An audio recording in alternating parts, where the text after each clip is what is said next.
हाँ जी, दृष्टि जियोग्राफी की आपके सामने मैं क्लास लेकर के आ गया हूँ। आज इसकी यह 18वीं क्लास है और इसमें हमने जो पहली क्लास हुई थी कल, उसमें हमने चैप्टर 7 को कंप्लीट कर लिया था। तो इसमें आज हम चैप्टर 8 को पढ़ेंगे। और इसमें आज मैंने चैप्टर 8 से पहले कुछ जो प्रीवियस ईयर के जो एग्ज़ाम हुए हैं यूपीएससी के, उसमें जो जियोग्राफी के क्वेश्चंस आए हैं उनमें से महत्वपूर्ण 10 क्वेश्चन मैं आपके सामने स्टार्टिंग में देखने वाला हूँ। उसके बाद फिर मैं चैप्टर 8 को स्टार्ट करूंगा, जिसमें पढ़ेंगे हम जल संसाधनों के बारे में, सिंचाई के बारे में और बहुउद्देशीय परियोजनाओं के बारे में चैप्टर 8 में पढ़ेंगे। ठीक है, उसके बारे में अच्छे से समझेंगे। पहले हम इसमें 10-11 क्वेश्चन हैं आपके सामने जियोग्राफी के, ये देख लेते हैं पहले। कि जैसे इसमें पहला क्वेश्चन है, महत्वपूर्ण क्वेश्चन है कि सियाचिन हिमनद जो है यानी सियाचिन ग्लेशियर कहाँ स्थित है। बताइए सियाचिन ग्लेशियर कहाँ पर स्थित है। ऑप्शन ए है इसमें अक्साई चीन में, ऑप्शन बी है इसमें लेह के पूरब में, या ऑप्शन सी है गिलगिट में, या ऑप्शन डी है इसमें नुब्रा घाटी में। तो इसका सही जवाब ऑप्शन डी है, ये नुब्रा घाटी के उत्तर में स्थित है। जो सियाचिन ग्लेशियर है ये नुब्रा घाटी के उत्तर में पड़ता है। और इसमें डिटेल से देखो कि सियाचिन हिमनद हिमालय के पूर्वी काराकोरम श्रेणी में स्थित है, जो विश्व की गैर ध्रुवीय क्षेत्रों का दूसरा सबसे बड़ा क्षेत्र है। यानी जो ध्रुवीय क्षेत्र होते हैं, जैसे उच्च अक्षांशों पर जो ध्रुवीय क्षेत्र जहाँ पर 12 महीने बर्फ जमी रहती है, तो वो ग्लेशियर तो अपने आप में प्रसिद्ध हैं। सबसे बड़े ग्लेशियर वही हैं। तो यानी गैर ध्रुवीय क्षेत्र के अलावा जो ग्लेशियर है उसमें ये सबसे बड़ा ग्लेशियर है सियाचिन ग्लेशियर। ठीक है, और यह क्षेत्र विश्व का सबसे ऊंचा युद्ध क्षेत्र भी है, याद रखना। और सियाचिन हिमनद के पूर्व में अक्साई चीन है, पश्चिम में गिलगिट, दक्षिण पश्चिम में लेह तथा दक्षिण में नुब्रा घाटी है। तो क्वेश्चन में इसी हिसाब से पूछा है कि सियाचिन ग्लेशियर कहाँ स्थित है। तो दक्षिण में इसके नुब्रा घाटी है, तो नुब्रा घाटी के ठीक उत्तर में है ये। ठीक है, याद रखना। आगे इसमें दूसरा क्वेश्चन है कि बैरनदीप ज्वालामुखी एक सक्रिय ज्वालामुखी है जो भारतीय राज्य क्षेत्र में स्थित है। दूसरा है इसमें बैरनदीप ग्रेट निकोबार के लगभग 140 किलोमीटर पूर्व में स्थित है। और तीसरा स्टेटमेंट है इसमें पिछली बार बैरनदीप ज्वालामुखी में 1991 में उद्गार हुआ था और तब से यह निष्क्रिय बना हुआ है। तो आपको इसके बारे में महत्वपूर्ण पॉइंट बता देता हूँ कि जो बैरनदीप ये ज्वालामुखी है ये एक सक्रिय ज्वालामुखी है।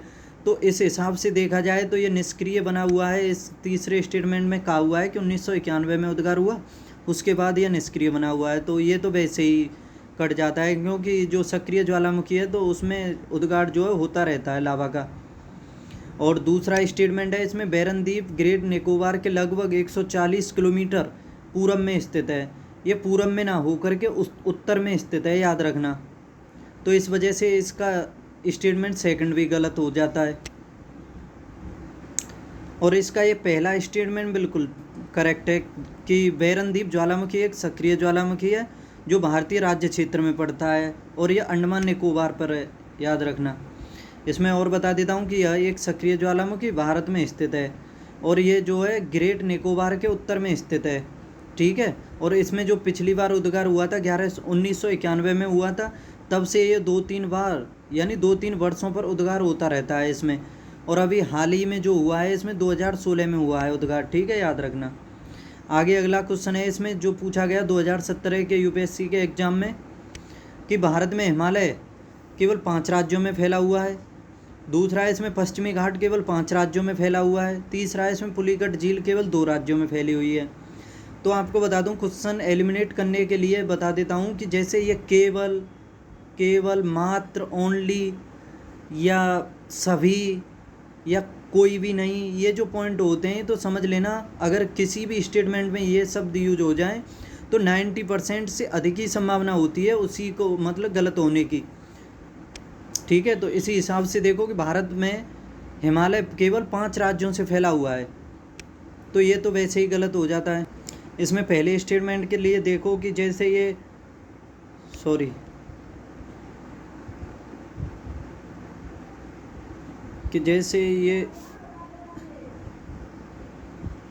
ठीक है इंडिया का मैप हो गया, तो इसमें ये सबसे पहले लद्दाख में पड़ता है, फिर उसके बाद ये हिमाचल प्रदेश, फिर उत्तराखंड, फिर ये आगे चलोगे ये नेपाल, ये तो अलग हो गया, फिर ये यहाँ पर सिक्किम, और इसके बाद ये भूटान आ गया, फिर अरुणाचल प्रदेश, फिर इसके बाद यहाँ पर आ जाएगा नागालैंड, फिर मणिपुर में। तो इस तरह से बता दूं, ये 5 से अधिक राज्यों में फैला हुआ है। जैसे पहला हो गया लद्दाख तो चलो केंद्र शासित है। हिमाचल प्रदेश, उत्तराखंड 2, 3 हो गया, फिर सिक्किम, 4 पश्चिम बंगाल, 5 अरुणाचल प्रदेश, 6 नागालैंड और 7 मणिपुर, 8 मिजोरम। तो इस तरह से इसका पहला स्टेटमेंट तो बिल्कुल गलत है, ठीक है, इसे काट दो। इसके बाद है पश्चिमी घाट केवल 5 राज्यों में फैला हुआ है। पश्चिमी घाट को भी देख लेते हैं इसमें, कि जैसे ये बताता हूँ अभी, थोड़ा छोटा बना लेता हूँ। अरे सॉरी, बड़ा ही बन रहा है। कहाँ जा रहा है वो? तो ये इंडिया का मैप हो गया, ठीक है। तो इस हिसाब से अगर पश्चिमी घाट को देखा जाए तो स्टार्टिंग से देखो, ये गुजरात हो गया, उसके बाद महाराष्ट्र, उसके बाद आपका हो गया ये गोवा हो गया, उसके बाद केरल, उसके बाद नीचे है इसमें तमिलनाडु। कितने हो गए? 3, 4, 5। और इसमें एक यहाँ पर पड़ता है दमन और दीव, ठीक है। इसमें दिया है पश्चिमी घाट केवल 5 राज्यों में पड़ता है। तो 5 राज्यों में ना पढ़ करके ये केंद्र शासित प्रदेश भी है, उसमें भी पड़ता है, ठीक है। तो इस हिसाब से याद रख सकते हो। और इसका कुछ हिस्सा कर्नाटक में भी आता है, ठीक है। जो पश्चिमी घाट है ये कर्नाटक में भी पड़ता है। तो 5, 6 ये ज़्यादा हो गए, तो इस हिसाब से सेकंड स्टेटमेंट भी इसका गलत हो जाता है, ठीक है। और पुलिकट झील जो है ये 2 राज्यों में फैली हुई है। तो इसका ऑप्शन ओनली ये बी सही है, जिसमें केवल स्टेटमेंट 3 सही है। पुलिकट झील 2 राज्यों में फैली हुई है। आंध्र प्रदेश और तमिलनाडु के बीच में स्थित है ये पुलिकट झील, याद रखना। आगे क्वेश्चन है इसमें, निम्नलिखित में से कौन सा भौगोलिक रूप से ग्रेट निकोबार के सबसे निकट है? ग्रेट निकोबार के सुमात्रा, बोर्नियो, जावा या श्रीलंका? तो आपको बता दूं, इसमें सबसे निकट जो है इंडिया के वो सुमात्रा है, जो 6 डिग्री चैनल के द्वारा। सुमात्रा इंडोनेशिया का द्वीप है, ये अंडमान से, दक्षिणी अंडमान से अलग होता है ये, ठीक है, याद रखना। और इसमें बता दूं कि जो निकोबार है इंडिया का, जैसे ऊपर तो अंडमान हो गया, नीचे निकोबार हो गया। तो अंडमान के बारे में भी बता देता हूं कि अंडमान को 4 भागों में बांटा गया है। जैसे उसमें अंडमान में सबसे ऊपर है उत्तरी अंडमान, ठीक है, उसके नीचे मध्य अंडमान, उसके नीचे दक्षिणी अंडमान और सबसे नीचे उसमें लिटिल अंडमान। और निकोबार को 3 भागों में बांटा गया है। सबसे ऊपर कार निकोबार, उसके नीचे लिटिल निकोबार और सबसे नीचे ग्रेट निकोबार। तो ये जो सभी द्वीप हैं, इन सभी की दूरी ग्रेट निकोबार से नापी जाएगी, क्योंकि जो वो इंडिया का सबसे दक्षिणतम किनारा है। तो इस वजह से देखो इसमें कि ग्रेट निकोबार की दूरी सुमात्रा से 1198 किलोमीटर है और ग्रेट निकोबार से श्रीलंका की दूरी 1436 किलोमीटर तथा बोर्नियो से दूरी ग्रेट निकोबार की 2401 किलोमीटर है। और जावा इंडोनेशिया का ही द्वीप है, इससे 2490 किलोमीटर है। फिर आगे क्वेश्चन है इसमें 2014 के एग्जाम में पूछा गया है कि ये सुमेल करना है, इसमें नहीं, इसमें पूछा है कि निम्नलिखित युग्मों पर विचार कीजिए। और फिर ये पूछेगा इसमें से कौन से सुमेलित हैं। जैसे पहला है इसमें कार्डमम पहाड़ियाँ, ये कोरोमंडल में दिया हुआ है, कोरोमंडल तट पर इसमें। फिर सेकंड है कैमूर पहाड़ियाँ, महादेव पहाड़ियाँ और मेकिर पहाड़ियाँ। इसके आगे देखो कौन कौन सी इसमें मेल खाती हैं।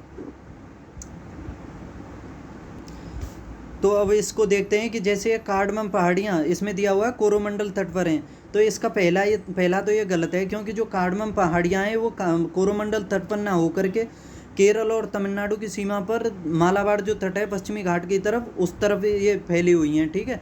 तो इस वजह से पहला तो बिल्कुल गलत है इसमें।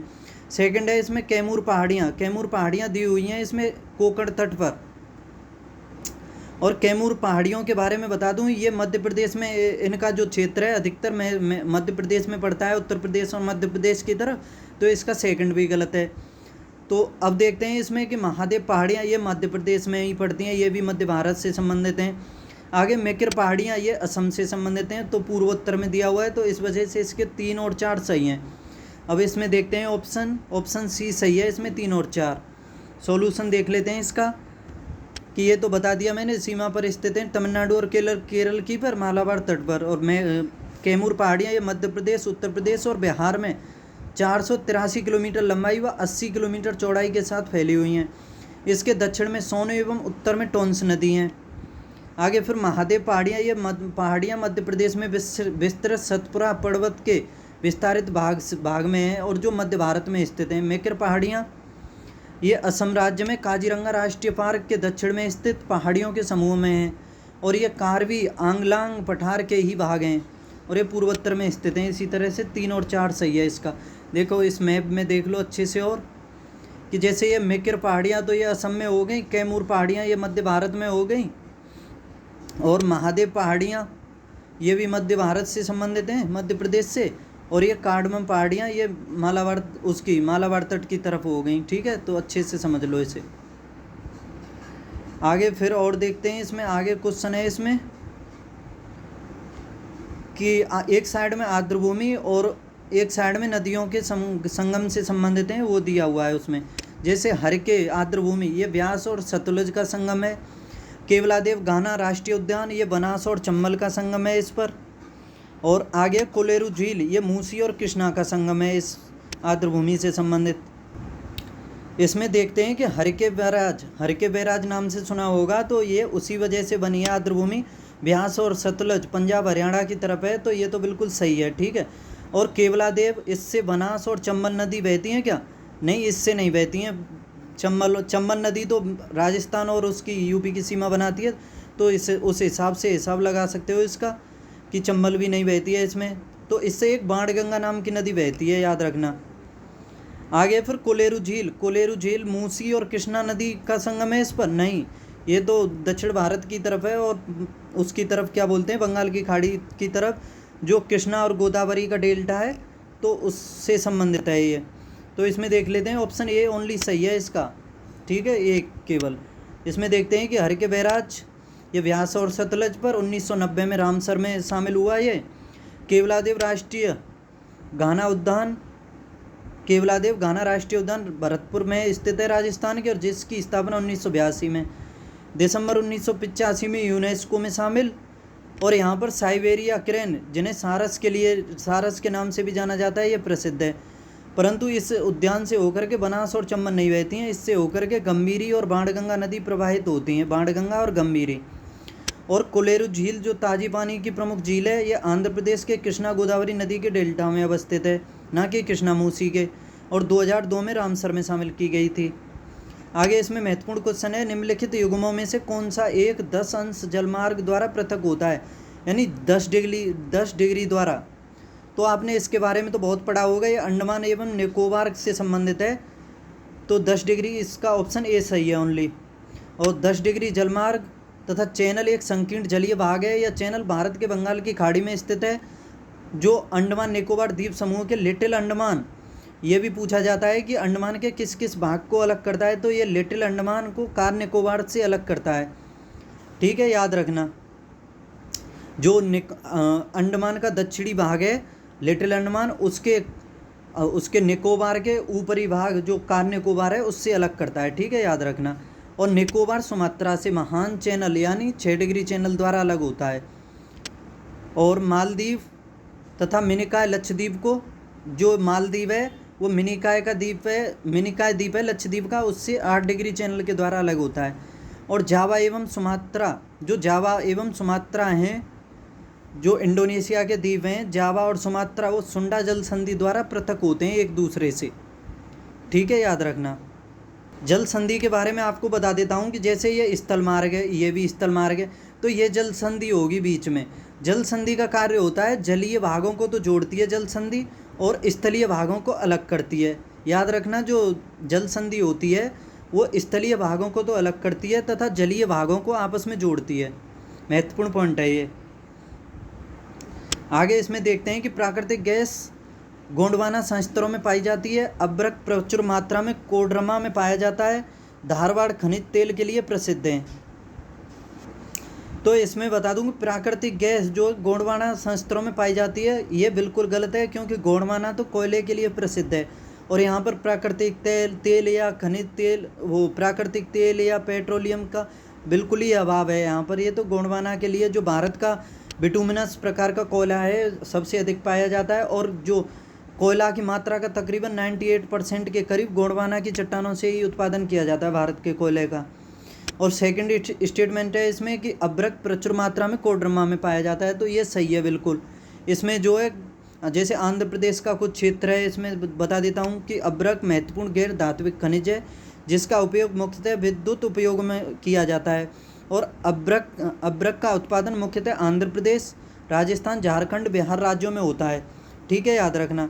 और इसका उत्पादन कोडरमा, हाँ कोडरमा, धनबाद, हजारीबाग, गिरिडीह ये सभी जगह पाया जाता है। और तीसरा स्टेटमेंट है इसमें धारवाड़ खनिज तेल के लिए, नहीं बिल्कुल नहीं, धारवाड़ तो खनिज संसाधनों के लिए प्रसिद्ध है।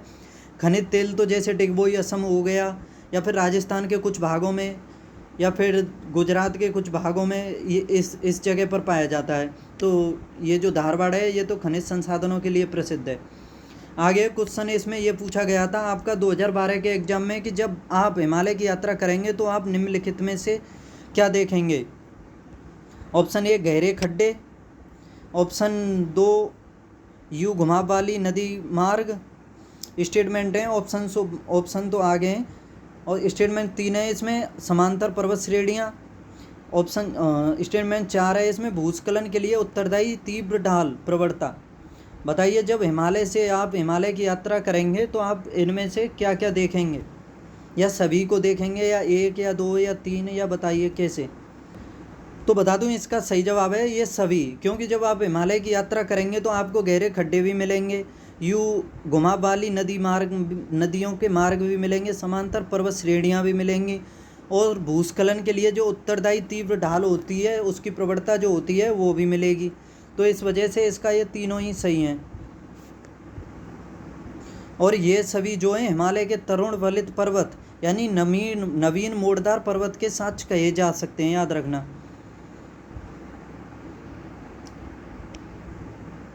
आगे देखते हैं फिर आगे 2021 में पूछा गया कि सिंधु नदी प्रणाली के संदर्भ में निम्नलिखित 4 नदियों में से 3 नदियां इनमें से किसी एक नदी में मिलती हैं। जो 4 नदियां दी हुई हैं उनमें से 3 नदियां तो किसी एक नदी में मिलती है जो सीधे सिंधु नदी से मिलती है। निम्नलिखित में से वह नदी कौन सी है जो सिंधु नदी से सीधे मिलती है, बताइए इन सभी नदियों में से कौन सी नदी डायरेक्ट जाकर के सिंधु नदी में मिलती है। तो आपको बता दूं ये मिलती है चेनाब नदी, और चेनाब जो है सिंधु नदी की सबसे बड़ी सहायक नदी है, और इसकी लंबाई है 1180 किलोमीटर, जो भारत में 1180 किलोमीटर है इसकी भारत से होकर के, ठीक है, याद रखना। और वैसे तो इसकी लंबाई ज़्यादा है थोड़ी, लेकिन भारत के अंदर इसकी 1180 किलोमीटर है, और यह सबसे बड़ी सहायक नदी है सिंधु नदी की, ठीक है। आपने पढ़ा होगा कि जो पंचनद नदियाँ हैं उसमें पंचनदों में प्रमुख रूप से 5 नदियाँ आती हैं, जिसमें प्रमुख हैं झेलम, चेनाब, रावी, ब्यास और सतलज। और एक चीज़ और बता देता हूँ कि वैदिक काल में आपने पढ़ा होगा कि प्राचीन काल में जब आर्य आए थे तो वो सप्त सिंधु नामक स्थान पर रहते थे, और इसका सप्त सिंधु का मतलब होता था 7 नदियों का क्षेत्र, और जिसमें प्रमुख थी 7 नदियाँ। पहली थी सिंधु नदी, उसके बाद थी वितस्ता जिसे झेलम नाम से जानते हैं, उसके बाद अस्कनी थी जिसे चेनाब नाम से जानते हैं, प्राचीन नाम था अस्कनी चेनाब का। उसके बाद परुष्णी तीसरी हो गई, और जिसे आज रावी नदी के नाम से जानते हैं। चौथी हो गई आपके सामने विपाशा को आज व्यास नाम से जानते हैं। और छठी नदी थी इसमें सतुद्री, जिसे सतलज के नाम से जानते हैं। और 8वीं सरस्वती नदी, ठीक है। सरस्वती को बताओ प्राचीन काल में किस नाम से जानते थे सरस्वती को, ठीक है। तो ये 5 नदियों का क्षेत्र, इसी को पंचनद कहा जाता था। और जो भारत से होकर के बहने वाली नदियों में डायरेक्ट नदी जाकर के सिंधु में मिलती है चेनाब नदी, ठीक है, याद रखना। इसमें बता देता हूँ कि सरस्वती को घग्गर नदी का नाम था, सरस्वती नदी का प्राचीन नाम था घग्गर, ठीक है। और बता दूँ इसमें कि सिंधु नदी का उद्गम जो है तिब्बत में कैलाश पर्वत श्रेणी में बोखारचू के निकट हिमनद से होता है। इसे तिब्बत में सिंगी खम्मान या शेरमुख कहते हैं, ठीक है, सिंगी खम्मान या शेरमुख, इतना ही याद रख लो बहुत है। आगे अगला क्वेश्चन है इसमें कि भारत के संदर्भ में डीडवाना कुचामन, सरगोल और खाटू किसके नाम है? डीडवाना, कुचामन, सरगोल और खाटू। आप देखो इसमें एक चीज़ से समझ सकते हो आप कि जैसे ये नाम दिए हुए हैं डीडवाना, कुचामन, सरगोल और खाटू, चलो मानता हूँ ये तीन आपकी समझ में ना आए, लेकिन डीडवाना के बारे में तो आपने काफ़ी पढ़ा होगा कि डीडवाना, सामर, जयसमंद या फिर उसके बाद फतेह सागर, ये सभी राजस्थान से संबंधित हैं और राजस्थान की प्रमुख झीलें हैं। और पंचप्रदा भी है एक, उदय सागर भी है, फतेह सागर बता दिया मैंने, ये सभी, जयसमंद भी है एक, राजसमंद भी है, ठीक है। तो ये सभी राजस्थान की प्रमुख झीलें हैं। तो जब ये झीलें हैं तो बाकी भी झीलें होंगी, तो इस हिसाब से ऑप्शन डी इसका सही है, लवड़ झील, ठीक है, याद रखना। आगे अब दोस्तों मैंने ये आपके सामने 10-11 क्वेश्चन डिस्कस किए। अब मैं यहाँ से चैप्टर 8 को स्टार्ट करता हूँ। जल संसाधन, सिंचाई व बहुउद्देशीय परियोजनाओं के बारे में दिया हुआ है इसमें। Water resources, irrigation and multipurpose projects, याद रखना। इसमें जनरल इंट्रोडक्शन से स्टार्ट करता हूँ इसकी, कि जल हाइड्रोजन तथा ऑक्सीजन का यौगिक होता है। आपको पता होगा जल का फॉर्मूला होता है H2O, ठीक है। H से हाइड्रोजन, O से ऑक्सीजन। जल जो है हाइड्रोजन तथा ऑक्सीजन का यौगिक होता है। इसमें हाइड्रोजन के 2 अणु और ऑक्सीजन का 1 होता है, ठीक है। उसी के मिश्रण से बनता है जल। और पृथ्वी के लगभग 71% भूभाग पर जल पाया जाता है, जिसके अंतर्गत महासागर, झीलें, नदियाँ, ग्लेशियर आते हैं। जो पृथ्वी पर जल की मात्रा है वो 71% पाई जाती है जल पृथ्वी के भूभाग पर। और यह देखा जाए तो महासागरों के रूप में, झीलों में, नदियों में और ग्लेशियरों में प्रमुख रूप से पाया जाता है। आगे फिर इसमें जल की उपलब्धता दी हुई है भारत के नागरिकों के लिए, कि उपयोग की दृष्टि से जल प्रति व्यक्ति प्रति वर्ष कितना उपलब्ध है भारत में, उसके हिसाब से, ईयर के हिसाब से दिया हुआ है। इसमें तुलना की गई, मतलब आगे दिया हुआ है इसमें कि 91 से लेकर के 2050 तक कैसी स्थिति रहने वाली है। तो एक साइड में ये वर्ष का नाम दिया हुआ है, फिर जनसंख्या मिलियन में है ये, और उपलब्ध जल की मात्रा और उपयोग योग्य जल की मात्रा। तो जैसे 1991 में जो जनसंख्या थी 850 मिलियन थी, ठीक है। उसके लिए जो जल उपलब्ध था उस टाइम 2803 मिलियन था घन मीटर में ये, ठीक है।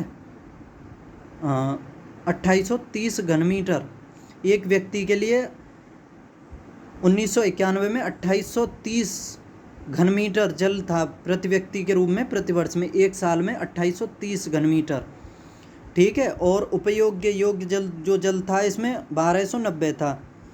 और 2001 में जनसंख्या हो गई 1030 मिलियन, और जल जो उपलब्ध था उसकी मात्रा घट करके 2316 हो गई घन मीटर में। और जो उपयोग के लिए योग्य जल वो 1015 हो गया, इसमें कमी आ गई तकरीबन 230 के करीब। फिर 2011 में देखो, 2011 में जनसंख्या 121 करोड़ यानी 1210 मिलियन, और ये जो उपलब्ध जल है 1970 हो गया, और उपयोग के लिए जल की मात्रा घट करके फिर 910 हो गई।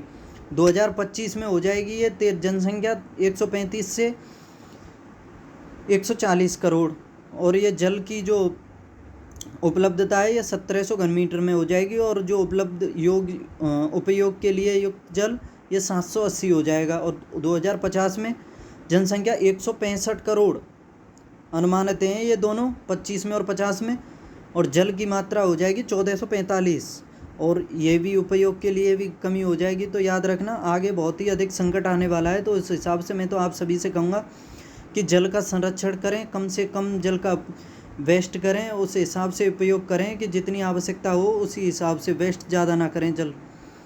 आगे देखते हैं कि वैश्विक ताज़े पानी में भारत का कुल जो हिस्सा है 4% का है ताज़े पानी का, और इस पर भारत की 17.5% के करीब आबादी निवास करती है। यानी 4% जो हिस्सा है जल का, उस पर 17.5% आबादी निर्भर है। याद रखना कितना अंतर है ये। अब इसमें जल संसाधनों का कुशलतम उपयोग तथा अधिकतम विकास अत्यंत महत्वपूर्ण है। जल का कुशलतम उपयोग तथा इसका अधिकतम विकास। और आपको बता दूं कि इसके दो प्रमुख स्रोत हैं, एक है धरातलीय और एक है भूमिगत। जल जो है पृथ्वी पर धरातलीय स्रोत के रूप में और भूमिगत जल के रूप में पाया जाता है। याद रखना, पहले धरातलीय जल को देखते हैं कि सरफेस वाटर रिसोर्सेज, धरातलीय जल के प्रमुख स्रोत नदियाँ, झीलें तथा जलाशय हैं। जो धरातलीय जल है वो मुख्य रूप से नदियों में, झीलों में और जलाशयों में पाया जाता है। ठीक है। और मैदानी नदियाँ सिंचाई पेयजल के लिए विशेष रूप से उपयोगी हैं। जो मैदानी नदियाँ हैं उनके द्वारा बड़े स्तर पर सिंचाई भी की जाती है और पेयजल के लिए भी उपलब्धता ये निर्भर हैं इसके ऊपर। ठीक है। और प्राप्त आधिकारिक आंकड़ों के अनुसार देश का लगभग 50% से अधिक यानी 50% से ज़्यादा सिंचित क्षेत्र उत्तर प्रदेश, पंजाब और तमिलनाडु के अंतर्गत आता है। जो ये धरातलीय जल है इसके द्वारा 50% से अधिक क्षेत्र उत्तर प्रदेश, पंजाब और तमिलनाडु के अंतर्गत है। और हिमालय के पर्वतीय क्षेत्रों तथा प्रायद्वीपीय पठार से प्रवाहित होने वाली नदियाँ विशेष रूप से जल विद्युत उत्पादन के लिए महत्वपूर्ण हैं। इन नदियों पर विभिन्न परियोजनाएं चलाई जा रही हैं। अब भूमिगत जल संसाधन के बारे में देखते हैं, ग्राउंड वाटर रिसोर्सेज के बारे में, कि भूमिगत जल से अभिप्राय वह होता है कि वह पानी जो चट्टानों और मिट्टी के माध्यम से रिस करके धरातल की निचली सतहों में भंडारित होता रहता है।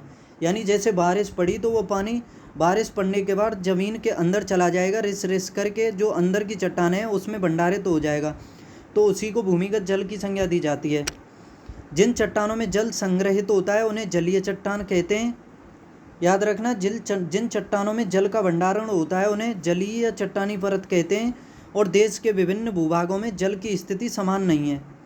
ठीक है, याद रखना। और विश्व में भूजल सिंचाई के अंतर्गत सबसे अधिक क्षेत्र भारत में है।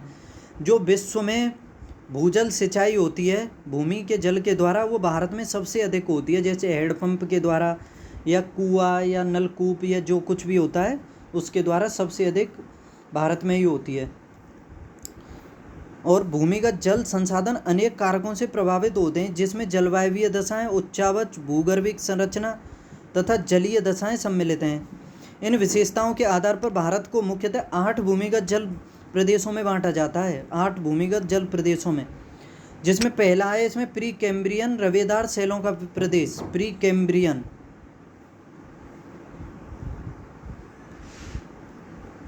आपको मैंने चैप्टर 2 में जो भूगर्भिक संरचना थी, जियोलॉजिकल स्ट्रक्चर था, चैप्टर 2 था, उसमें मैंने पढ़ाया था कि प्री कैम्ब्रियन जो था युग था उसका जो टाइम पीरियड था आपको बता दूं उसका था 57 करोड़ से लेकर के 4 अरब 80 करोड़ पहले का समय जो था उसे प्री कैम्ब्रियन युग कहा जाता था। तो उसी के बारे में दिया हुआ है कि इसमें पहला है प्री कैम्ब्रियन रवेदार शैलों का प्रदेश। इसमें देखते हैं कि यह देश के आधे से अधिक भूभाग पर विस्तृत है और इसके अंतर्गत तमिलनाडु, तेलंगाना, आंध्र प्रदेश, छत्तीसगढ़ के दंडकारण्य का क्षेत्र है, छत्तीसगढ़ के बुंदेलखंड, राजस्थान, ये प्रमुख रूप से क्षेत्र है ये प्री कैम्ब्रियन से संबंधित। और यहाँ जल संसाधनों का अभाव पाया जाता है, याद रखना। इसका आप स्क्रीनशॉट ले सकते हो और उसे जूम करके वीडियो को पॉज करके जूम करके अच्छे से देख सकते हो। तो जैसे ठीक है, आगे फिर इसमें देखते हैं, इसमें सेकंड है इसमें प्री कैम्ब्रियन अवसादी बेसिन। ठीक है, प्री कैम्ब्रियन अवसादी बेसिन जो भारत को मुख्यतः 8 भूमिगत जल प्रदेशों में बांटा गया है, उसमें सेकंड है इसमें प्री कैम्ब्रियन अवसादी बेसिन। इसमें देखते हैं कि यह कुड़प्पा व विंध्यन बेसिन का विस्तृत रूप है, कुड़प्पा और विंध्यन का। और यहाँ भी भूमिगत जल संसाधनों का अभाव पाया जाता है। ठीक है, तो याद रखना इसमें भी जल की मात्रा नहीं पाई जाती है। फिर आगे ये गोंडवाना अवसादी बेसिन है। इसमें गोंडवाना में कोयला पाया जाता है प्रमुख रूप से। यह बराकर, दामोदर, स्वर्णरेखा तथा गोदावरी बेसिन का क्षेत्र है। बराकर नदी, दामोदर नदी, स्वर्णरेखा और गोदावरी। और यहाँ पर जो जल की मात्रा है वो पर्याप्त रूप से पाई जाती है। ठीक है, याद रखना। आगे फिर दक्कन ट्रैप है। ये अवैध बेसाल्टी चट्टानों की उपस्थिति के कारण भूमिगत जल की कमी है। इसमें बेसाल्टी चट्टानें पाई जाती हैं, जिस वजह से इसमें जल की मात्रा मतलब जल का अभाव पाया जाता है। और इसके अंतर्गत महाराष्ट्र और कर्नाटक के क्षेत्र सम्मिलित हैं। ठीक है, दक्कन मुख्य रूप से तो महाराष्ट्र में पाया जाता है और कर्नाटक में भी पाया जाता है। आगे फिर सेनोजोइक अवसादी बेसिन जो मैंने चैप्टर 2 में ही पढ़ा था। जो 3 महाकल्प हुए थे, यानी एरा, जैसे नवजीवन को कहा जाता था सेनोजोइक, उसके बाद उससे पहले हुआ था मध्यजीवी मेसोजोइक, और उससे सबसे पहले हुआ था पैलियोजोइक यानी पुराजीवी। तो उसके बारे में पढ़ाया था। तो ये सेनोजोइक जो है उसी से संबंधित है, यानी नवजीवन से, जिसका टाइम पीरियड भी पढ़ाया था मैंने आपको कि उसका टाइम पीरियड था 650 करोड़ वर्ष से पहले का। ठीक है, तो उसी से संबंधित है ये, कि इसके अंतर्गत तटवर्ती आंध्र प्रदेश, तमिलनाडु, केरल तथा गुजरात सम्मिलित हैं। सेनोजोइक जो पीरियड है इससे संबंधित हैं ये आंध्र प्रदेश, तमिलनाडु, केरल तथा गुजरात। और टर्सरी शैलों की उपस्थिति के कारण पर्याप्त भूमिगत जल पाया जाता है, यानी इसमें जल जो है पर्याप्त मात्रा में पाया जाता है। आगे फिर सेनोजोइक भ्रंश बेसिन है, या नर्मदा, तापी, पूर्णा नदी के भ्रंश बेसिनों में पर्याप्त भूमिगत जल पाया जाता है, इसमें भी जल पाया जाता है। फिर आगे 7 है, इसमें गंगा ब्रह्मपुत्र बेसिन, और इसको याद रखना, गंगा ब्रह्मपुत्र बेसिन को, ये सबसे इम्पोर्टेंट है देश में, कि यह देश का सार्वभौम यानी सर्वाधिक भौम जल इसी में पाया जाता है। और इसके अंतर्गत उत्तर प्रदेश, बिहार, असम, पश्चिम बंगाल इत्यादि आते हैं। यहाँ देश का लगभग 44% भूमिगत जल इसी के अंतर्गत पाया जाता है। आगे फिर 8 है, इसमें हिमालय क्षेत्र। इस क्षेत्र में भूमिगत जल संसाधनों की कमी है, और इसके अंतर्गत हिमालयी राज्य उत्तराखंड, हिमाचल प्रदेश, जम्मू कश्मीर आते हैं। ठीक है, याद रखना।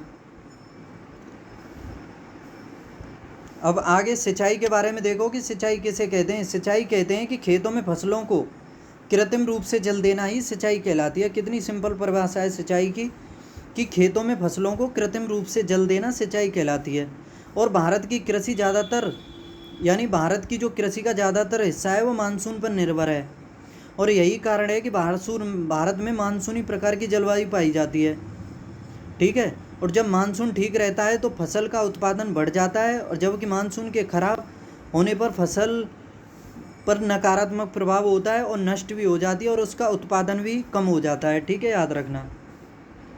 और भारत में मुख्यतः उष्णकटिबंधीय मानसूनी प्रकार की जलवायु पाई जाती है, और वर्षा की असमानता एवं अनिश्चितता, भारत की वर्षा असमानता एवं अनिश्चितता, वर्षा जल का तेजी से बहकर सागरों में चले जाना, ये सभी इसी के ऊपर डिपेंड करती है भारत की जलवायु। ठीक है, याद रखना।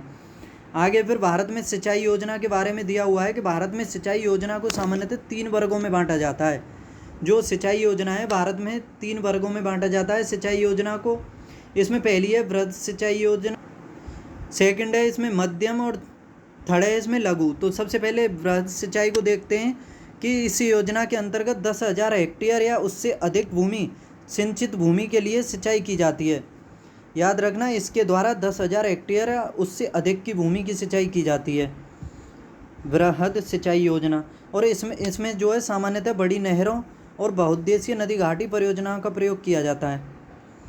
आगे इसमें सेकंड है मध्यम सिंचाई योजना। इसके तहत 2,000 हेक्टेयर से लेकर के 10,000 हेक्टेयर के बीच की भूमि की सिंचाई की जाती है, और छोटी नहरों का प्रयोग इसमें किया जाता है। आगे फिर लघु सिंचाई योजना। इसके अंतर्गत 2,000 हेक्टेयर से कम कृषि योग्य सिंचित क्षेत्र को सम्मिलित किया जाता है, और इसमें कुआं, निजी व सरकारी नलकूपों, तालाबों या ड्रिप सिंचाई आदि के माध्यम से सिंचाई की जाती है। और लघु सिंचाई योजना के माध्यम से ही भारत में सर्वाधिक सिंचाई की जाती है, क्योंकि भारत में जो है लघु और सीमांत किसानों की संख्या अधिक है सबसे। आगे इसमें लघु सिंचाई को प्रोत्साहित करने हेतु 2013 में केंद्र सरकार ने लघु सिंचाई योजना शुरू की थी। जो लघु सिंचाई है उसे प्रोत्साहित करने के लिए 2006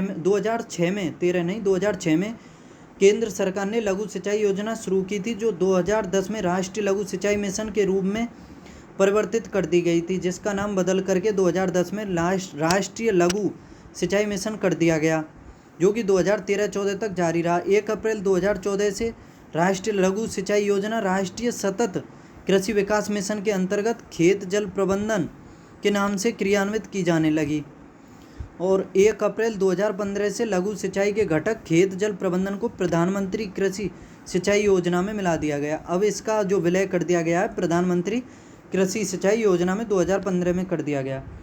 अब सिंचाई के साधनों के बारे में देख लो। इसमें यह महत्वपूर्ण पॉइंट है कि भारत में जो सिंचाई है आधे से अधिक भाग पर कुआं, नलकूपों, तालाबों, झीलों, जलाशयों आदि के माध्यम से की जाती है, जबकि शेष भाग पर सिंचाई नहरों तथा बड़े साधनों के माध्यम से की जाती है। याद रखना, आधे से अधिक पर कुआं, नलकूपों, तालाबों, झीलों द्वारा और उस बचे शेष भाग पर नहरों के द्वारा की जाती है, बड़े साधनों के द्वारा। और सिंचाई में विभिन्न साधनों का आनुपातिक योगदान 2015 के आंकड़ों के अनुसार दिया हुआ है। जैसे समझो कि कुआं नलकूप के द्वारा 61.58% सिंचित क्षेत्र पर सिंचाई की जाती है। सर्वाधिक है ये कुआं नलकूप से 61.58% भाग पर सिंचाई की जाती है, और नहरों के द्वारा की जाती है 24.54% भाग पर, और तालाबों के द्वारा 2.97% पर। तालाबों के द्वारा अधिकतर तमिलनाडु में सिंचाई की जाती है, याद रखना, और अन्य साधनों के द्वारा की जाती है 10.91% पर। 1 मिनट पानी पी लेता हूँ।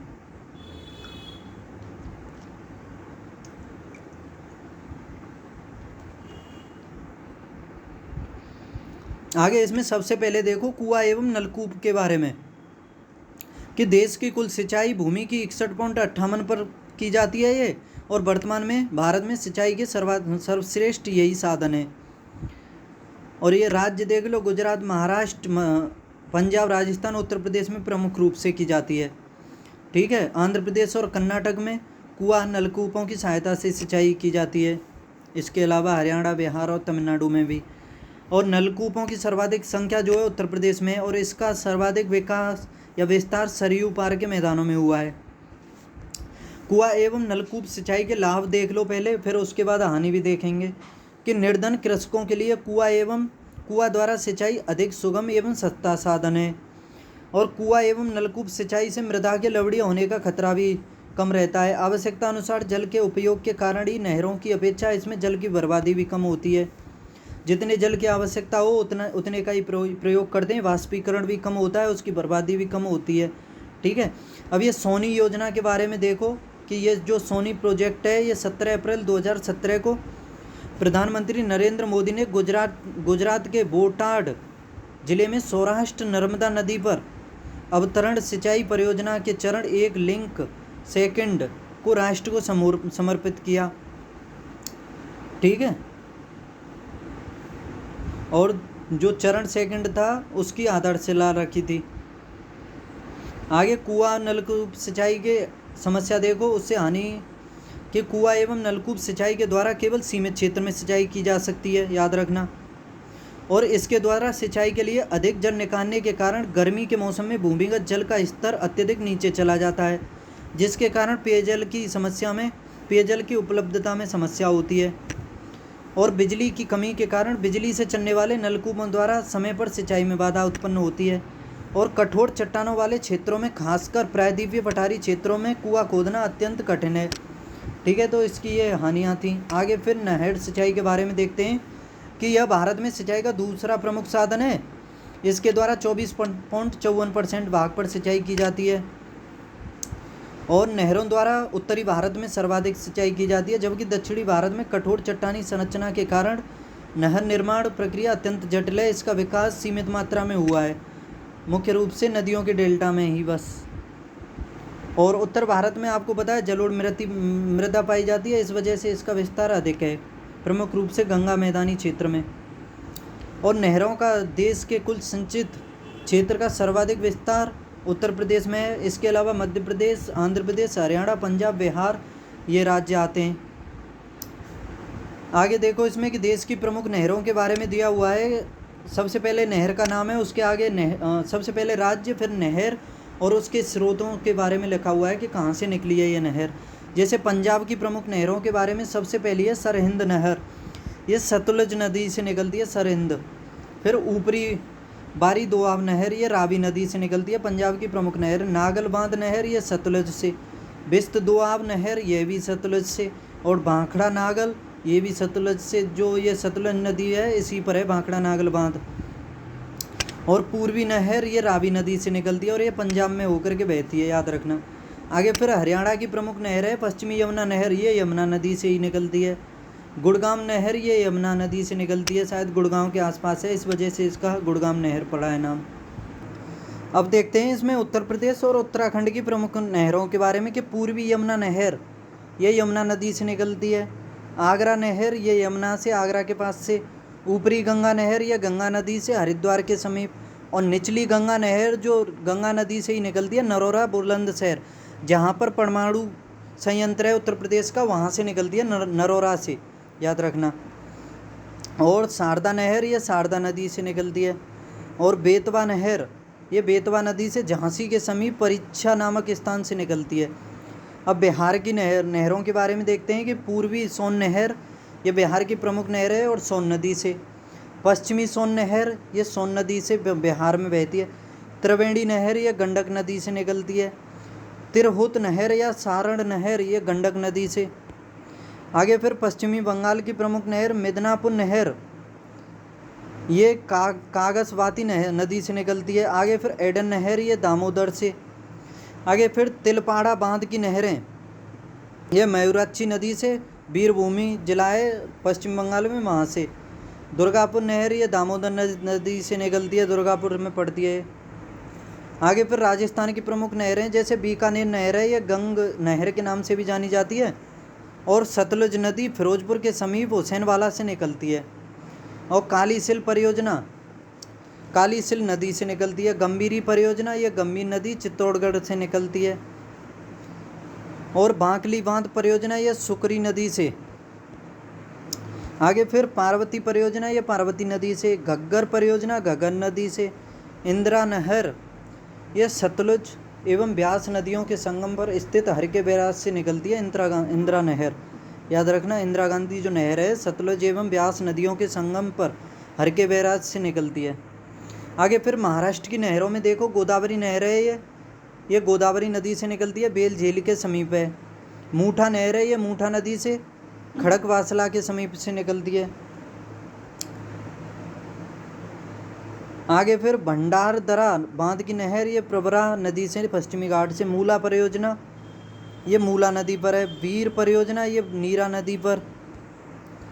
आगे अब तमिलनाडु की देखो, कावेरी डेल्टा नहर, ये कोल्लीडम नदी, कावेरी नदी की सहायक नदी है कोल्लीडम, और कावेरी डेल्टा नहर है इसका नाम। मैटूर परियोजना, ये कावेरी नदी से निकलती है, मैटूर।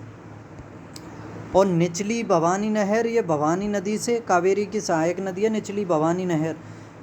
भवानी नदी जो है कावेरी की सहायक है। आगे फिर केरल की देखते हैं, मालमपुजा बांध, ये मालमपुजा नदी पलक्कड़ जिला में से निकलती है, मालमपुजा बांध। वलायर यलासल,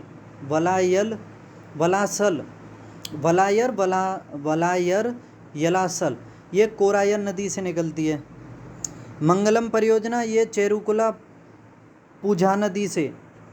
आगे फिर आंध्र प्रदेश की नहरों को देखते हैं, गोदावरी डेल्टा की प्रमुख नहर है, गोदावरी डेल्टा की, ये गौतमी गोदावरी से, विशिष्ट गोदावरी, गौतमी गोदावरी तथा विशिष्ट गोदावरी से निकलती है। और डेल्टा क्षेत्र में गोदावरी की प्रमुख शाखा है। आगे कृष्णा डेल्टा की नहर, यह कृष्णा नदी से निकलती है। कृष्णा सिंचाई योजना की नहर, ये भी कृष्णा नदी से। रामसागर परियोजना, ये गोदावरी नदी पर है, पोलवरम नामक स्थान पर। तुंगभद्रा परियोजना, तुंगभद्रा से, कृष्णा की सहायक है तुंगभद्रा। कृष्णा पेन्नार परियोजना, कृष्णा और पेन्नार नदी पर है। ये प्रमुख नहरें आपके सामने मैंने देखी। अब जो नहरों के द्वारा सिंचाई होती है उसके क्या लाभ हैं, पहले नहरों के द्वारा सिंचाइयों के लाभ देखते हैं कि नहरों द्वारा पूरे वर्ष सिंचाई हेतु जल की उपलब्धता बनी रहती है।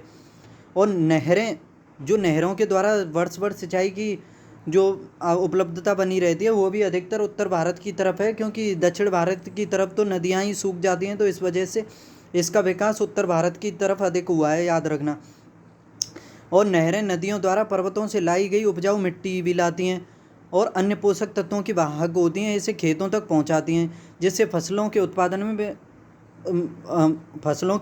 में फ़ायदा होता है इससे। और नहरें, ये हो गया, नहरों द्वारा दूर तक सिंचाई के लिए भरपूर जल उपलब्ध कराया जा सकता है, ठीक है। और नहरों द्वारा सिंचाई के साथ साथ कहीं कहीं पर जल विद्युत उत्पादन का भी कार्य किया जा सकता है। और नहरों के रखरखाव पर कम खर्च पड़ता है, क्योंकि एक बार बन जाने के बाद नहरें बिना किसी अतिरिक्त व्यय के निरंतर कार्यरत रहती हैं। और कोई चीज़ हो, अगर किसी के लाभ या फायदे होंगे तो उसकी हानियाँ भी होंगी, चाहे सीमित रूप में हो। अब इसकी हानियाँ भी देख लेते हैं कि नहरों का जल रिसकर जल क्रांतता की स्थिति पैदा करता है, जिसकी वजह से संलग्न क्षेत्रों में अति जल भराव के कारण फसलें नष्ट हो जाती हैं।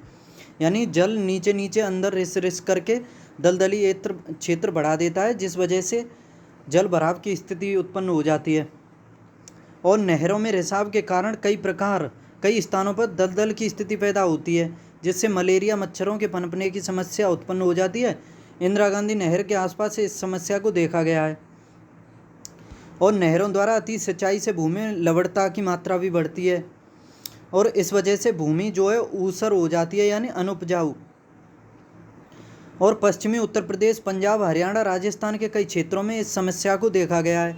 महाराष्ट्र की नीरा नदी की घाटी में नमक की सतह जम जाने से लगभग हजारों हेक्टेयर भूमि कृषि के लिए अनुपयोगी हो गई है। याद रखना, महाराष्ट्र में नीरा नदी की वजह से। और नहरों द्वारा सिंचाई केवल समतल मैदानों में की जाती है। असमतल व पथरीली भूमि पर नहरों की खुदाई एवं जल का बहाव कठिन होता है। जिस तरफ मतलब जो स्थल भूमि है, जिसका जिस तरफ ढलान होता है, इसका पानी उसी तरफ आसानी से जाता है, क्योंकि जिस तरफ चढ़ाई होगी या ऊंचाई पर क्षेत्र होगा तो उस जगह ये पानी नहीं पहुंच पाता है। याद रखना।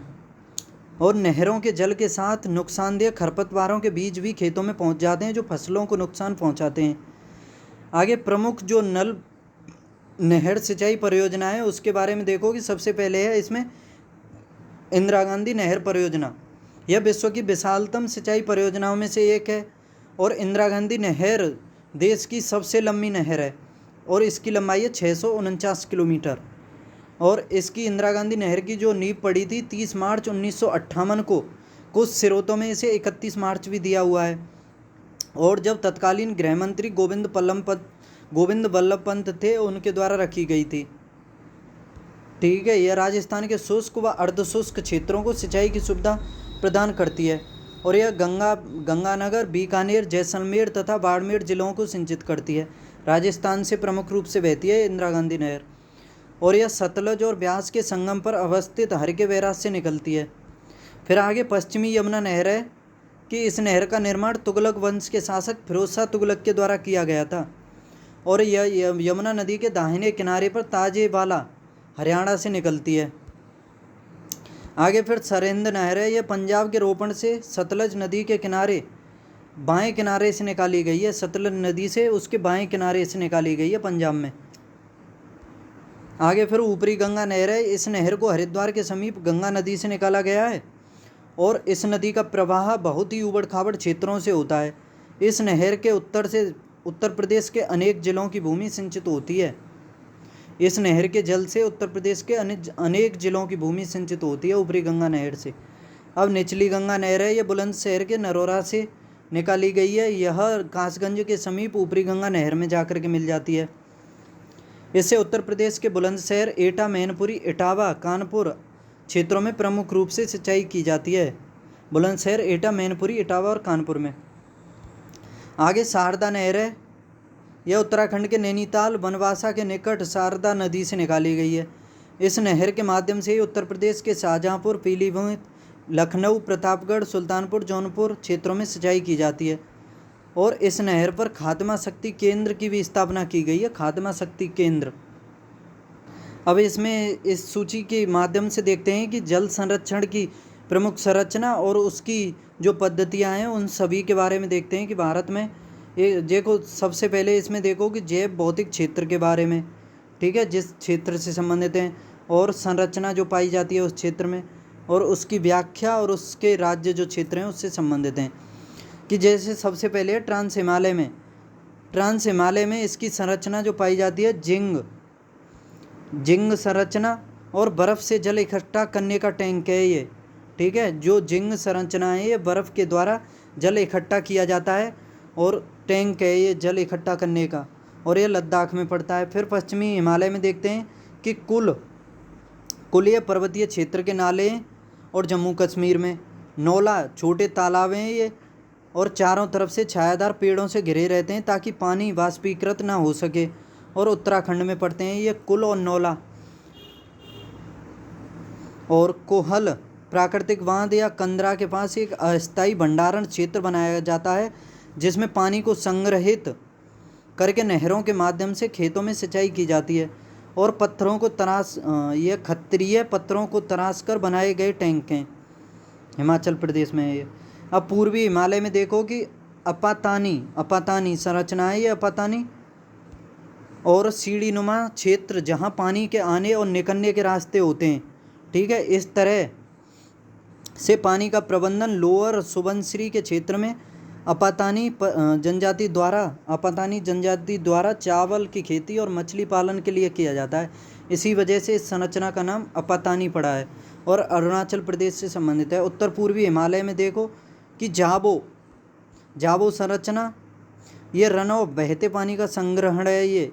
ठीक है, बहते पानी को संग्रहण किया जाता है और ये नागालैंड के किकरुमा क्षेत्र में प्रचलित है, जहाँ पर अत्यधिक वर्षा होती है। पहाड़ी क्षेत्रों से बहते जल को विभिन्न सीढ़ीनुमा ढलानों के माध्यम से तालाब बनाकर संग्रहित कर लिया जाता है और ये नागालैंड से संबंधित है। आगे फिर बांस बूंद सिंचाई, पहाड़ी क्षेत्रों में प्राकृतिक जल संसाधनों से बांस की नालियां द्वारा पानी लाकर बूंद सिंचाई करना है इससे। ठीक है, और मेघालय में स्थित है। बांस जो होता है उसके द्वारा नालियां बनाई जाती हैं और उसी के द्वारा सिंचाई की जाती है। ब्रह्मपुत्र घाटी में देखो डोंग, ये तालाब, इसका निर्माण बोडो जनजाति द्वारा किया जाता है और ये असम से संबंधित है। बोडो जो जनजाति है वो असम से संबंधित है। बता दूं 92वें संविधान संशोधन के द्वारा बोडो जनजाति को 8वीं अनुसूची में जोड़ा गया था। बोडो के साथ बोडो, डोंगरी, मैथिली और संथाली को भी जोड़ा गया था 92वां जो संविधान संशोधन हुआ था उसके द्वारा, याद रखना। आगे फिर दिघी है, दिघी संरचना, ये छोटे चौकोर व गोल जलाशय जिन्हें नदी के पानी से भरा जाता है और यह दिल्ली व एवं आसपास का क्षेत्र है दिल्ली का। आगे फिर बावली सीढ़ीदार कुएं होते हैं, दिल्ली एवं आसपास का क्षेत्र है ये भी। अब पश्चिमी भारत में देखो मरुस्थलीय क्षेत्र में कि कुंडा या कुंडी एक प्रकार के तस्तरीनुमा हौज या तालाब होते हैं और इनका ढलान केंद्र जहाँ पर कुआं होता है की ओर होता है। इसमें वर्षा के जल का संग्रहण किया जाता है और यह पश्चिमी राजस्थान में किया जाता है। कोई या बेरी टैंकों के पास गहरे कुओं का निर्माण किया जाता है ताकि टैंक से पानी रिस कर इसमें इकट्ठा होता रहे। इसमें वर्षा के पानी का संचयन भी किया जाता है। यह भी पश्चिमी राजस्थान में झालर टैंक, इनका आकार आयताकार होता है जो कि सीढ़ीनुमा होता है। ये राजस्थान और गुजरात में। अब टंका को देखते हैं कि टंका ज़मीन के अंदर टैंक होता है और प्रमुख रूप से बीकानेर में किया जाता है ये। आगे फिर खादिन की मुख्य विशेषता यह है कि यह निचले पहाड़ी ढलानों पर 100 से 300 मीटर लंबे तटबंध बनाए जाते हैं और जिनमें वर्षा का पानी संचित कर लिया जाता है और इनका प्रयोग सिंचाई हेतु किया जाता है। और जैसलमेर पश्चिमी राजस्थान में है। वीरदास, ये कम गहरे कुएं होते हैं और कच्छ में पड़ते हैं ये। आगे फिर मध्यवर्ती उच्च भूमि को देखो, ये तालाब या बंदिश की नाम की संरचना होती है। तालाब या बंदिश कहा जाता है यहाँ पर। और ये जलाशय होते हैं बुंदेलखंड, मेवाड़ में प्रमुख रूप से ये पूर्वी राजस्थान में। आगे फिर साझा कुआं, ये खुले कुएं होते हैं और ये अलवर में पाए जाते हैं। ठीक है, यानी मेवाड़ पूर्वी राजस्थान में ही। आगे फिर मिट्टी के चेक डैम नहीं, जोहड़, ये मिट्टी के चेक डैम होते हैं और अलवर में। नाडा या बांध, ये पत्थर के चेक डैम। आप देख लो इन्हें अच्छे से, एक स्क्रीनशॉट ले लो और अच्छे से पढ़ लेना इन्हें फिर। ठीक है, तो फिर अब इसमें और ये देख लो पूर्वी घाट और पश्चिमी घाट को और देख लो। पश्चिमी घाट सुनगम क्षैतिज कुएं, इन कुओं का पानी टनल के माध्यम से बाहर निकाल कर एक गहरे गड्ढे में इकट्ठा किया जाता है कासरगोड केरल में। कोराम्बू, ये पूर्वी घाट। घास एवं अन्य पौधा तथा कीचड़ से बने तात्कालिक बांध होते हैं ये। और पूर्वी तटीय मैदान, ये उरानी कहा जाता है, तालाब होते हैं ये तमिलनाडु में। तो आज क्लास में इतना ही रखते हैं और कल की में इसे चैप्टर 8 को कंप्लीट कर लेंगे। तालाब की सिंचाई से संबंधित यहाँ से स्टार्टिंग करेंगे, इसके बारे में कमी, लाभ और इसकी खूबियों के बारे में सब कुछ समझेंगे। तो आज की क्लास को इतना ही रखते हैं। कैसी लगी क्लास, क्या समझ में आया, क्या कुछ अच्छा मिला या नया मिला?